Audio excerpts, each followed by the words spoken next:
So hello and welcome. This is Erica Glessing. You're joining me for a fabulous conversation with she's really admits she's a serial entrepreneur. Isn't that hysterical? We're fresh off of a #1 international book launch on the book Creating Business Beyond This Reality. And my guest, Peggy Sue Honeyman-Scott. Yeah, and that is Honeyman-Scott, and that is from The Pretenders. We are not going to pretend we don't remember that. And Peggy's in Hawaii, so welcome. Thank you. Aloha. I'm like, that's The Pretenders, right? Yes. Wow. Well, that was, I guess they still are, but yeah, I was a part of that, a small piece of that legacy. Yeah. Well, I get that his spirit is still kind of around if you have questions for him. Oh, so, absolutely. Yeah, absolutely. Well, let's chat a little bit about your giftedness in business. And one of the things that, I don't even usually use this language, but what impressed me a lot, and I rarely use that language, but it really impressed me, this sort of fearlessness at starting businesses and just jumping in and creating successful systems. So why don't you just kind of start with some of your knowings and some of the ways you've been able to create such amazing businesses? Well, honestly, I just think it was a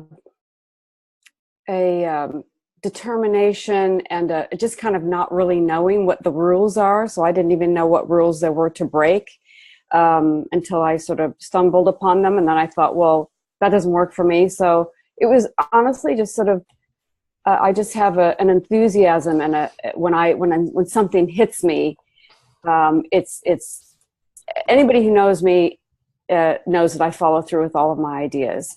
And I'm just one of those people. I learned very early on that I had ideas and I would talk about them to everybody. And then all of a sudden I would see them, a shop on the corner. I'd be like, that was my idea.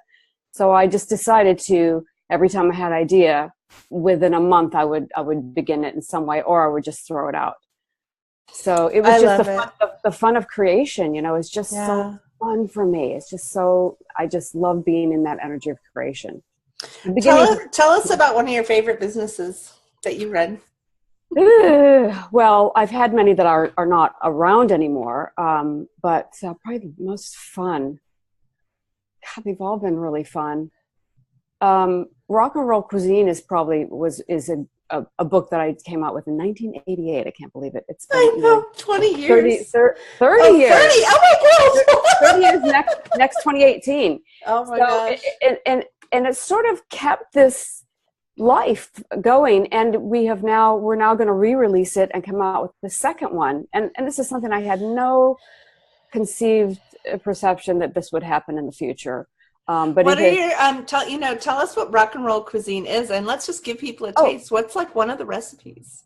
Not the exact recipe, one of the meals. These are like favorite meals of rock stars, right? Or something like that? And it's there that we told them to do whatever they wanted to do and to write however they wanted to, put Polaroids, draw pictures, be silly, do whatever you want to do.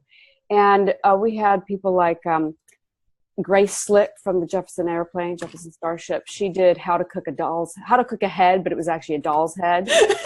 Disgusting. Out there. Yoko Ono did Dream Soup, which was a lovely poem about sunshine and hope and putting it in a bowl and just kind of beautiful. People got very inventive. There were cartoons, there were pictures. Ronnie Wood did a whole painting about him in the kitchen with his kids and his wife, and they just were so creative. It was really fun to see the other side to them. They're sort of rock star person. They got to really let loose and be silly, and it was a lot of fun. And they're still relevant. Wow, that is After so all awesome. These years, yeah. So that's probably been one of my favorites. Yeah. Now, didn't you have a brick and mortar business also? I did. I had a store. I had a rock and roll Tell us about that one. Store. Okay. Well, I was living in England and with my husband, who was a traveling musician, and so I would buy clothes in England, and I would come back to wherever I was, Texas, and around the world and see my friends, and they'd go, "Oh my God, where'd you get that? Where'd you get that? Where'd you get that?" And I was like, there's an idea. That's an idea in there. Money. Yeah. So after my husband passed, I was either going to do a Western store in London or an English store in Texas. So, and in fact, before he died, we were planning on living in Austin, and I was actually making leather and suede skirts and clothing, and I was going to open a store, with my things. So I ended up doing the English store in Texas. Wow. And it was a lot of fun. A lot of, rock stars knew me who would come into the store. So I had, a lot of fun with that. That is so awesome. So what kinds of things are you working on now? What would you like people to connect with you about now? Well, I'm working on the Rock and Roll Cuisine cookbooks. I'm working on a memoir, and I'm working on a book on intuition that is, it's sort of married with the Access Consciousness tools, because it's such a part of my life in the last 5-6 years that I just can't not mix it in there a little bit. But these are tools that I got from a wonderful teacher, and it really helps the energy of creation just kind of explode. Wow. And that is almost finished. So and then I have a Facebook Hell Yeah Intuition Facebook group that I've sort of started, and I'll get back into it when I've been working on the book so much that I'll start incorporating the tools into the Facebook site. What do you think blocks people, like if they get an intuitive hit on something? What do you think blocks people from sort of following it? Or because I'm guessing a huge proportion of the listeners right now are intuitives. So I'm not gonna normally I'd start with how do you develop your intuition, but I'm pretty sure a lot of our listeners are already kind of getting intuitive hits, and maybe just help us with what can we do to evolve that, where you get an idea for business and you just say yes to it. How can you change from that self-doubting into the yes to the intuition? Well, one of the greatest tools I got from Access was, because I have so many ideas all the time, and I get I want to do this, I want to do that. I get super unfocused, very ADD, is I wrote them all down. And I started writing so I have a book and I write all my ideas down. And I ask them, do you want to come to life? Do you want to be created? And if so, if I get a yes or a light, then I ask it when. And I've had some that said 8 months, and I was like, no, I want to do this now. What do you mean? Know, 8 right? months? And I was like, okay, I'm going to follow this. I'm going to use this tool. I like to play with these tools. I'm going to give people 8 to 10 tools, and you can do them all. You can do one. Just starting on that one will start giving you the confidence to start believing in your ideas. Uh-huh. And anyway, the one that wanted to be created in 8 months, I said, okay, I'm not gonna do it. I'm not gonna touch it. I'm gonna put it away for 8 months. I wasn't happy about it, but then I went, okay, I'll focus on these other things that are wanting my attention. Right. And I swear to God, in 8 months, all of a sudden something went ding, ding, ding, ding, and it was like it wants to be created. And I was like, now. Okay, I'm busy, right? But all right. Right. And it was a perfect timing. So ask it questions, talk to it. It's an entity, right? I think the books, for me, that's what happens, and it's really challenging sometimes because they have they have their own. Well, whenever I get a noise like that, it's like a what's what. I call it a what's what, and it's like, let's really focus on this. But how I think that question of allowing creations to have timing, and I kind of call it divine timing. It's like a divine timing. It's like when it will create the most in the world, or it's bigger than us, right? Absolutely. I just have to use my ADD right now and share this coolest thing with you. I just have to share it with the audience. I had someone come to me and she was writing stories about dragons. And she started working on these clay pots, and they started sharing they were clay. She's a potter. And so she's potting away, making her, and all of a sudden the dragons start chatting with her. And she's like, am I crazy? I'm like, no, I don't think you're crazy. So she has a book, and it's coming out in January. And here's the interesting thing is she kind of wanted it to come out. She didn't finish it till, a few weeks, it wasn't possible for it to come out before January, but part of her wanted it to come out really fast. But now I'm hearing 4 or 5 other people working on dragon things that are all coming out in January.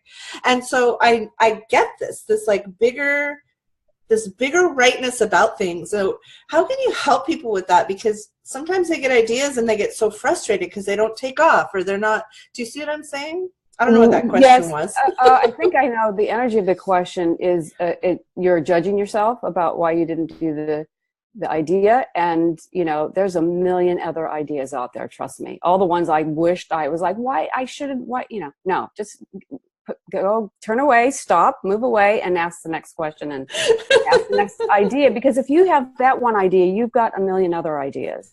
I have a question for you that is related to being around rock and roll musicians. Mm-hmm. When they get songs, did you perceive anything around that too? Like a song would come and it would be like, it's time. Was there anything around that you were able to, because you were around so many people that were creating music? It's interesting because I haven't thought about that, but now that I look at it, it's they were in the playful, open process of basically brainstorming, or they'd get an idea and they would just run with it. Like I do. They don't question it. They don't go, oh my gosh, that's so beautiful. That's not going to be a good song lyric title. No, I can't do it. It's just like, no, oh yeah, let's do that. Okay, that one didn't work. Throw that one out. Now what else can we add? And they're just constantly like an orchestra, just wow. It's because I've seen people. I am too. I'm getting full goosebumps. Yeah. So what were you saying? You've seen people in studios and the creation. Yeah, in that I've seen them, have so much fun and not ever judge themselves or doubt themselves. Oh, baby. Yeah. So anyone listening today, I just want to encourage you to listen to the energy of this conversation. And let's do one more little bit, Peggy Sue, on what you would share with people who keep crushing their creations with their self-doubt, because this is just a huge phenomenon. Stop it. Catch yourself and just go, stop. What am I doing? I'm judging myself. That is just a judgment, and just keep asking what else is possible. And the good old go-to question in Access Consciousness, what else is possible is my favorite, because there are so many more possibilities that we can't even see. Wow. What's right about this I'm not getting, Maybe it's just not the right time. It's not the right dragon. It's not the right song. It's not the right dragon. Oh my gosh. So you have so much bright, beautiful stuff showing up for you on the horizon. Where can people reach you and connect with you? Do you like them to go to that intuition page, or where else would you like them to go? Hell yeah, Intuition Facebook page. And then also I have a website called It's Peggy Sue Honeyman-Scott without the hyphen.com. Okay. I love it. I'm creating so much more. The technical side is not my favorite, so I'm working on that. But I'm about to explode with a lot of new things. So I'm very excited. And thank you for letting me be a part of that book. That was really the perfect one for me out of all your books, I think. It was a perfect fit for you. It's just good job. It's perfect. The books always know. They do. The books know, and your chapter knew, and I love it. And people should go get that book and read her chapter about creating serial businesses and the joyfulness you can hear in Peggy Sue Honeyman-Scott's voice. It's like, what if it's fun? Yeah, and the other chapters are awesome too. I've been reading them, like, wow, this is an amazing book. It's so expansive. It'd be great for college kids. I mean, anybody. I'm very inspired by the whole thing. Everybody in it. Awesome. Well, thanks so much for coming. You're welcome. Thank you.